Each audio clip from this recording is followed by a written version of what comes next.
You are looking at Julian's pronunciation guide, where we look at how to pronounce better some of the most mispronounced words in the world, like this other curious word. But how do you say what you're looking for today?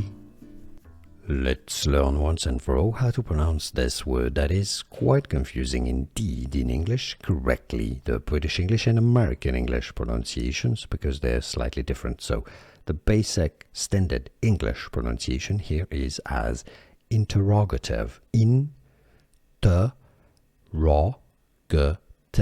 You stress on the raw syllable.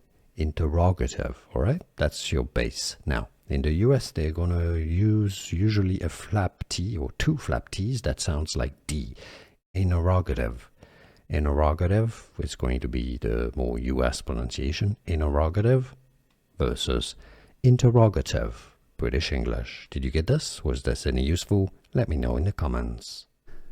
Here are more videos on how to pronounce more confusing words and names too many mispronounced. Like this video if you found it useful. I appreciate your support. I'll see you soon and thanks for watching.